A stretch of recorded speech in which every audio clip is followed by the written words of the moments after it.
ఈ రోజు స్టోరీ అయితే చాలా ఇంట్రెస్టింగ్గా ఉంది. మన హీరోయిన్స్ మధ్యలో కాస్త ప్రేమ అయితే చిగురించిందనే చెప్పాలి. ఇక రాధపై అటాక్ చేయించింది దమయంతియే అన్న విషయం మన హీరో విక్రమ్ కృష్ణకి తెలిసిపోయింది. ఇక మన హీరో విక్రమ్ కృష్ణ ఏం చేస్తాడో తెలుసుకోవాలనుకుంటే ఈ రోజు ఎపిసోడ్ పూర్తిగా చూడండి. అంతకంటే ముందు మన ఛానల్ సబ్స్క్రైబ్ చేసుకుని బెల్ ఐకాన్ ఆల్లో పెట్టుకోండి. బెల్ ఐకాన్ ఆల్లో పెట్టుకుంటే మాత్రమే నేను పెట్టే వీడియో నోటిఫికేషన్ ఎర్లీ మార్నింగ్ మీ మొబైల్లోకి వచ్చేస్తాయి. ఈవినింగ్ చూసే సీరియల్ మీరు మార్నింగే చూసేయచ్చు. అస్సలు మిస్ అవ్వద్దు. మన ఛానల్ సబ్స్క్రైబ్ చేసుకోవడం మాత్రం మర్చిపోకండి. ఇక ఈ వీడియో నచ్చితే ఈ వీడియోకి ఒక లైక్ చేయండి. ఈ రోజు వీడియోలోకి వెళ్ళిపోదాం, వచ్చేయండి. రామచంద్రయ్య రాధని అడిగిన ప్రశ్నకి రాధ అయితే ఆలోచనలో పడుతుంది. మీకు ఎవరైనా శత్రువులు ఉన్నారా అని అడిగిన రామచంద్రయ్య ప్రశ్నకు ఇక రాధ ఆలోచించుకుని అలాంటిది ఏదీ లేదు అని చెప్తుంది. ఆలోచించమ్మా, నీకు కానీ మీ నాన్నకు కానీ ఎవరైనా శత్రువులు ఉండొచ్చు కదా అంటే లేదు గురూజీ, అలాంటిది ఏమీ లేదు అని చెప్తుంది. కానీ రామచంద్రయ్య ఇలా అంటాడు, మీకు శత్రువులు లేకపోవచ్చు, కానీ మిమ్మల్ని శత్రువులుగా భావించే వాళ్ళు చాలామందే ఉండుండొచ్చు కదా అని అంటాడు. దానికి మళ్ళీ ఆలోచనలో పడుతుంది మన హీరోయిన్ రాధ. తర్వాత రామచంద్రయ్య విక్రమ్ కృష్ణతో ఇలా చెప్తాడు, నువ్వు నీ భార్య మీద బాధ్యతతో ఇక నువ్వు పోలీస్ ఆఫీసర్గా రెండు విషయాల్లోనూ కూడా నీ భార్య పైన అటాక్ చేసింది ఎవరో నువ్వే కనుక్కోవాలి అని ఇక మన విక్రమ్ కృష్ణకి తన బాధ్యత అప్పచెప్పేస్తాడు. తర్వాత మన హీరో విక్రమ్ కృష్ణ కూడా రామచంద్రయ్య మాటలను అంతే సీరియస్గా తీసుకుని నా భార్యకు ఎవరైతే ఈ దుస్థితి పట్టించారో వాళ్ళని తప్పకుండా పట్టుకుని చట్టం ముందుకు ఈడ్చుకుని వస్తానని పెద్ద సవాలే చేస్తాడు. ఇక మన హీరో విక్రమ్ కృష్ణ చేసిన సవాల్కైతే మన దమయంతికి మాటలుండవు. ఇంకా తర్వాత మన హీరోయిన్ రాధ బయట కూర్చుని నిన్నటి జరిగిన విషయాలన్నీ గుర్తు చేసుకుంటూ ఉంటుంది. సరిగ్గా అదే సమయానికి మన హీరో విక్రమ్ కృష్ణ రాధ కోసం సూప్ తీసుకుని వస్తాడు అక్కడికి. మన హీరో విక్రమ్ కృష్ణ మన హీరోయిన్ని తట్టి లేపి మరీ అడుగుతాడు, అంత పరధ్యానంగా ఏం ఆలోచిస్తున్నావని. దానికి మన హీరోయిన్ రాధైతే ఇది పరధ్యానం కాదులేండి, సొంత ధ్యానమే అని సమాధానం చెప్తుంది. దానికి మన హీరో విక్రమ్ కృష్ణ పాపం తల గోక్కుంటాడు, నువ్వే కాదు నీ మాటలు కూడా అర్థం కావు అని. తర్వాత వీళ్ళిద్దరి మధ్య కాస్త సంభాషణ అయితే జరుగుతుంది. తర్వాత ఇక మన హీరో విక్రమ్ కృష్ణ సరే అయితే నోరు మూసుకుని ముందు సూప్ తాగు అని చెప్పి అక్కడి నుంచి వెళ్ళిపోతాడు. తర్వాత మన హీరోయిన్ రాధ సూప్ తీసుకుని తాగడం మొదలు పెడుతుంది. కానీ తన చేతికున్న గాయం వల్ల పాపం మన హీరోయిన్ రాధ అయితే ఆ సూప్ తాగలేకపోతుంది. వెళ్ళేటప్పుడు వెనక్కి తిరిగి చూసిన మన విక్రమ్ కృష్ణకి రాధ పడే ఇబ్బంది అర్థమవుతుంది. ఇక తను సాయం చేయడానికైతే వెనక్కి వస్తాడు.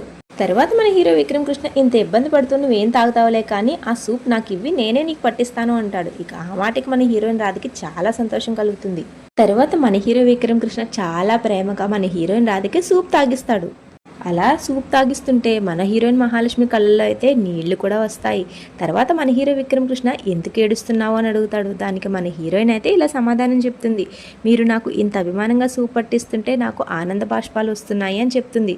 దానికి మన హీరో విక్రమ్ కృష్ణ మన హీరోయిన్ని తిట్టి, నీ మీద నాకు అభిమానము లేదు, ఆవకాయ లేదు, ముందు నువ్వు వాటిని ఆపు అని చెప్పి తిడతాడు. తర్వాత మన హీరోయిన్ రాధ అడగకనే అడిగేస్తుంది, నీ మనసులో ఉన్న ప్రేమ ఎప్పుడు బయటకు వస్తుందో అని. దానికి మన హీరో విక్రమ్ కృష్ణ మళ్ళీ తిడతాడు మన హీరోయిన్ రాధని. తర్వాత మన హీరోయిన్ రాధ పాపం మన హీరో విక్రమ్ కృష్ణని ఇంకాస్త ఏడిపిస్తుంది. తర్వాత ఈ గోలంతా తట్టుకోలేక మన హీరో విక్రమ్ కృష్ణ లోపలికి పారిపోతాడు. తర్వాత ప్రియా వాళ్ళ అమ్మ దగ్గరికి వెళ్ళి, ఏమైంది మామ్, నువ్వు ఎందుకు ఈ మధ్య అంత టెన్షన్గా కనిపిస్తున్నావు అని అడుగుతుంది. దానికి ఏమీ లేదు బేబీ, నేను ఎప్పుడులాగే నార్మల్గానే ఉన్నాను కదా అని అడుగుతుంది. నువ్వు నా దగ్గర ఏమైనా దాస్తున్నావా అని అడుగుతుంది. దానికి దమయంతి కంగారు పడుతుంది, కానీ ఏమీ విషయం చెప్పదు. ఇక రాధపై జరిగిన అటాక్ గురించి కూడా వాళ్ళిద్దరూ మాట్లాడుకుంటారు. పాపం మన ప్రియకి ఏమీ తెలియదు, తనైతే నార్మల్గా పాజిటివ్గానే రియాక్ట్ అవుతుంది. కానీ దమయంతి మనసులో ఇలా అనుకుంటుంది, నేను నీకు ప్రస్తుతం ఏ విషయం చెప్పలేను, ఎందుకంటే నువ్వు నోరు జారావంటే ఇంట్లో చాలా ప్రమాదం జరుగుతుంది, కాబట్టి నీకు ప్రస్తుతం ఏ విషయం చెప్పలేను బేబీ అని మనసులో చెప్పుకుంటూ ఉంటుంది. ఇక తర్వాత మన హీరోయిన్ రాధ నిద్రపోతూ ఉంటుంది. తన కలలో ఆ అటాక్ మళ్ళీ వస్తుంది. తర్వాత మన హీరోయిన్ రాధ నిద్ర లేచి చాలా కంగారు పడిపోతూ ఉంటుంది. ఇక చాలా భయపడిపోతుంది. మన హీరో విక్రమ్ కృష్ణ రాధ దగ్గరికి వెళ్ళి తనకు ధైర్యం చెప్తాడు, కానీ తను చాలా టెన్షన్ పడిపోతూ ఉంటుంది.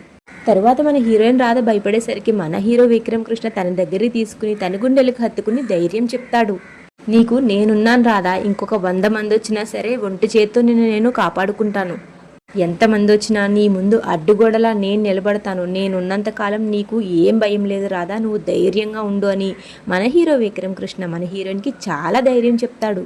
నీ ప్రాణాలకు నా ప్రాణాలు అడ్డేస్తాను, నా ప్రాణాలు పనంగా పెట్టైనా నిన్ను కాపాడుకుంటాను, నీకు నేనున్నాను రాధా అని మరింత ధైర్యం చెప్తాడు. ఇక ఆ మాటలకు మన రాధ చాలా సంతోషపడుతుంది. అలా మన హీరో విక్రమ్ కృష్ణ మన హీరోయిన్ రాధకు ధైర్యం చెప్పి తనను నిద్రపుచ్చుతాడు.